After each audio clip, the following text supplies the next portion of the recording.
जय हिंद दोस्तों, कैसे हैं आप सभी लोग। मैं हूं आप सभी लोगों का दोस्त संचित। और दोस्तों, आज की इस वीडियो में हम लोग बात करने वाले हैं निफ्टी एंड बैंक निफ्टी में हम लोग नेक्स्ट वीक क्या व्यू लेके चल सकते हैं।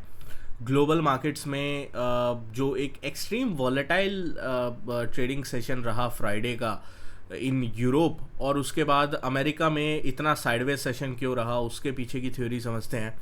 एफआईआईज ने 14,000 करोड़ का जो बाइंग किया है, उसका मेन रीज़न कुछ जो निकल के आ रहे हैं उस पर हम प्रकाश डालने की कोशिश करेंगे। बाकी अभी तक आपने वीडियो को लाइक नहीं किया है तो पूरी वीडियो एक बार देख लो, उसके बाद वीडियो पसंद आए तो लाइक कर देना, बाकी डिसलाइक कर देना, जैसी आपकी मर्ज़ी हो। और चैनल को सब्सक्राइब नहीं किया है तो भाई सब्सक्राइब भी ज़रूर कर देना। तो चलिए अब ज़्यादा टाइम वेस्ट ना करते हुए वीडियो को शुरू करते हैं। देखिए, सबसे पहली चीज़ हम लोग यहाँ पे डिस्कस करने वाले हैं हमारे मार्केट्स के बारे में, क्योंकि it's all about our market now. जो बोलते हैं ना, इंडिया इस वक्त बाहर आ चुका है, आउट ऑफ द वुड्स है एंड ग्लोबल ट्रेंड के अगेंस्ट चल रहा है। और ये इसने दिखाया है हमें आज के दिन, फ्राइडे के दिन पे। निफ्टी में लगभग 400 पॉइंट की रैली, बैंक निफ्टी 800 पॉइंट ऊपर, फाइनेंशियल निफ्टी भी 400 पॉइंट ऊपर, ज़बरदस्त रैली हम लोगों को देखने को मिली। मिड एंड स्मॉल कैप्स अभी भी नहीं चले, फ्लैटिश ही रहे अगर आप निफ्टी मिड कैप सिलेक्ट की बात करते हो तो वहाँ पे। बट जो CNX मिड कैप है वहाँ पे 1.5% की तेज़ी हमें देखने को मिली। और जो स्मॉल कैप है वहाँ पे भी थोड़ी बहुत रिकवरी हमें लोअर लेवल से एक बार गिरने के बाद देखने को मिली है।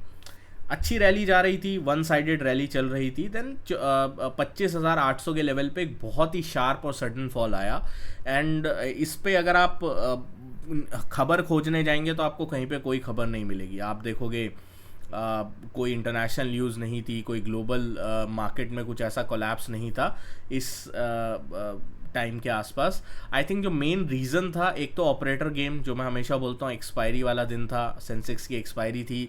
मैंने बहुत सारे लोगों के मैसेजेस पढ़े जिसमें 25 से 30 रुपए की पुट उनकी 200 रुपये हो गई।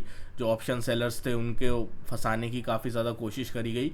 तो उस टाइप का स्पाइक था और उसके बाद मार्केट ने हायर लेवल पे, बिल्कुल हाईएस्ट पॉइंट पे जाके बंद किया है। ये मार्केट की स्ट्रेंथ को दिखा रहा है। ठीक है, अब ऐसा हुआ क्या? ठीक है, क्योंकि फ्राइडे वाली वीडियो में आप लोग नीचे कमेंट करेंगे, मुझे पता है बहुत सारे लोग, के संचित भाई आपने फ्राइडे की वीडियो में ये क्यों बोला था कि मार्केट में करेक्शन आ सकता है अगर bank of Japan rate hike करता है। तो भाई देखो, बैंक ऑफ जापान ने पूरा गेम ही बदल दिया। बैंक ऑफ जापान ने जो है वो इंटरेस्ट रेट को बढ़ाया ही नहीं। पूरे मार्केट को एक हफ्ते से क्या एक्सपेक्टेशन थी, या जितने भी एक्सपर्ट्स थे उनको क्या एक्सपेक्टेशन थी कि बैंक ऑफ जापान रेट को हाइक करेगा अपनी इन्फ्लेशन को कंट्रोल करने के लिए। और उसके बाद उससे क्या होगा? उससे ये होगा कि पूरे जो येन कैरी ट्रेड का पीछे जो दिक्कत हुई थी वो सारी दिक्कतें दोबारा से होनी स्टार्ट हो सकती हैं। बट बैंक ऑफ जापान ने सबको सरप्राइज किया, रेट को ना काट कर, इंटरेस्ट रेट को ना बढ़ाकर इंटरेस्ट रेट को होल्ड करके। इससे एक तो ग्लोबल इन्वेस्टर्स का जो है वो येन कैरी ट्रेड का खतरा टला। उसके बाद जो है हम लोगों को MSCI की रीबैलेंसिंग देखने को मिली। ठीक है, जिसमें FIs ने काफ़ी ज़्यादा पोजीशन जो है वो एक्टिवली वो लोग MSCI रीबैलेंसिंग वाले दिन जो है वो बनाते हैं। साथ में हम लोगों को US का रेट कट मिला, तो एक बड़ा rate cut, bank of Japan की तरफ से प्रॉब्लम जो आ रही थी वो ख़त्म हो गई और MSCI की रीबैलेंसिंग थी। और इसी वजह से FIs का हमें डेटा देखने को मिलता है लगभग 14,000 करोड़। आई थिंक पिछले बहुत लंबे वक्त का सबसे बड़ा आंकड़ा हमारे सामने यहाँ पे रखा गया है। 14,000 करोड़ FIs जो है वो खरीद रहे हैं। DIs ने 4,500 करोड़ का माल जो है वो यहाँ पे प्रॉफिट बुक किया, क्योंकि लोअर लेवल्स पे यही लोग खरीदते हैं। बट FIs मोमेंटम लाते हैं, स्ट्रॉन्ग मोमेंटम लाते हैं, और 14,000 करोड़ की बाइंग से ज़बरदस्त मोमेंटम है। And this is the reason I think Monday को भी थोड़ा ट्रैक्शन बना रहेगा। इवन दो SGX निफ्टी अगर आप देखो, गिफ्ट निफ्टी माफ़ कीजिएगा, फ्लैटिश ही है, शायद 8-10 पॉइंट ऊपर नीचे होगा, क्योंकि US बिल्कुल साइडवेज था। ठीक है, अब US क्यों साइडवेज था उसका रीज़न भी अगर हम एक्सप्लेन करने की कोशिश करें, मैंने आपको कितनी बार बोला है कि जो एक्सपायरीज होती हैं वो ऑप्शन बायर्स के लिए, मोमेंटम ट्रेडर्स के लिए, डायरेक्शनल ट्रेडर्स के लिए अच्छी नहीं होती है। ठीक है, आप बोलोगे यार एक्सपायरी पे ऑप्शन सस्ते मिलते हैं, बट वो सस्ते ऑप्शन कितनी बार जो है आपको पैसा बना के देते हैं? मतलब 10 का ऑप्शन 100 कितनी बार होता है? 15 में से एक बार। ठीक है, बाकी के 13-14 दिन तो आपको लॉस ही होता है ना उसमें। तो वहाँ पे क्या था, कल US में 4 महीने की जो एक्सपायरी होती है वो हमें देखने को मिली, 4 मंथ एक्सपायरी। वहाँ पे जो है वो देखने को मिली। सारे इंडाइसेस, स्टॉक्स, फ्यूचर्स, ऑप्शन सब की एक्सपायरी वहाँ पे थी। और हुआ क्या, डाउ 27 पॉइंट ऊपर, नैस्डैक 50 पॉइंट नीचे, S&P 500 14 पॉइंट नीचे।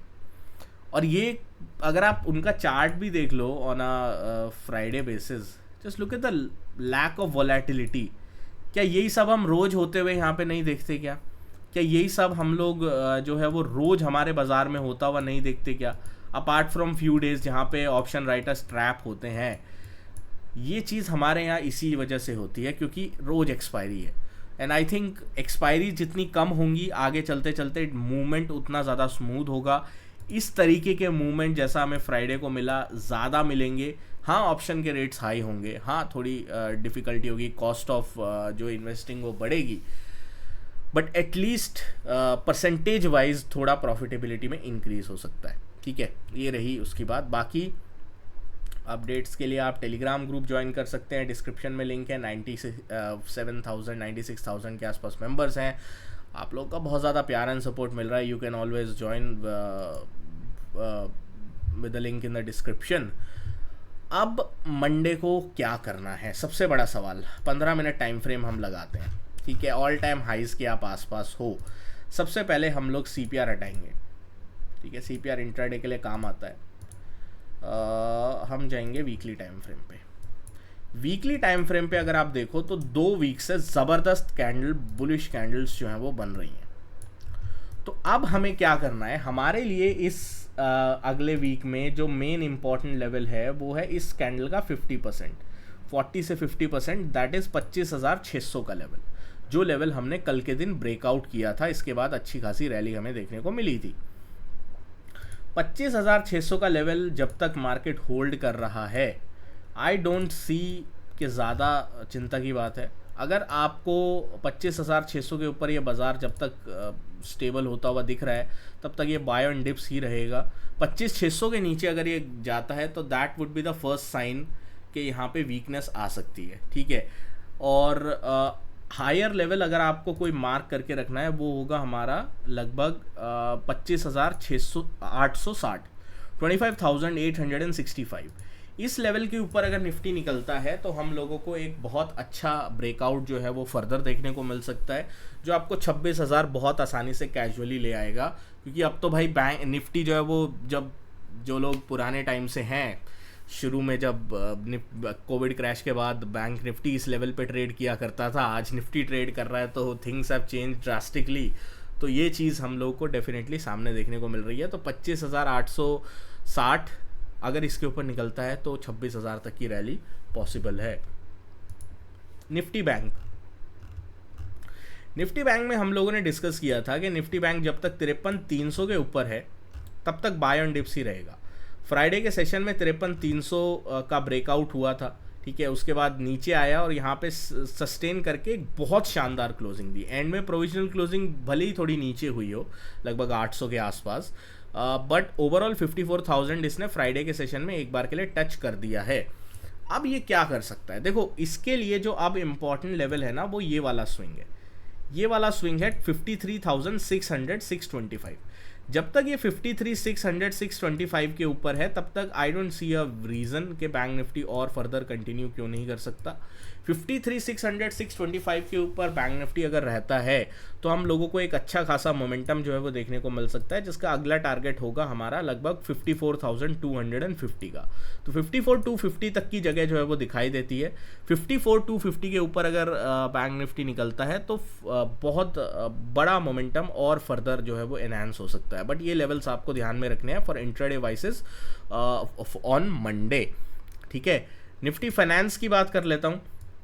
सिमिलर स्ट्रक्चर है, स्ट्रॉन्ग है निफ्टी फाइनेंस में अगर आप देखो तो ये लेवल बहुत क्रिटिकल है। ये लेवल होगा हमारा 24,700, 730। 24,700, 730 के ऊपर जब तक ये सस्टेन कर रहा है, बाय ऑन डिप्स है। पिवट लेवल आप इसे मान सकते हैं 24,730, 740 के नीचे अगर ये जाता है तो हम लोगों को एक बार के लिए लेवल्स देखने को मिलेंगे। वो देखने को मिल सकते हैं अराउंड ये वाला स्विंग जो होगा 24,500 का। तो बड़ी वीकनेस आ सकती है अगर इस लेवल के नीचे ये सस्टेन करता है। 15 मिनट कैंडल क्लोज हमें देता हुआ देखने को मिलता है। ऑन द अपसाइड में अगर निफ्टी फाइनेंस ने ये वाला स्विंग हाई निकाला, इसके थोड़ा सा ऊपर 24,910 का स्विंग हाई निकाला, तो 25,000 तो बहुत कैजुअली इसमें हमें देखने को मिल जाएगा। तो इसके ऊपर हम लोग डेफिनेटली वॉच आउट करके चलेंगे। निफ्टी मिड कैप सिलेक्ट एक बहुत ही ज़्यादा वॉलेटाइल इंडेक्स इस वक्त बना हुआ है, क्योंकि मिड कैप सिलेक्ट में बाइंग नहीं आ पा रही है।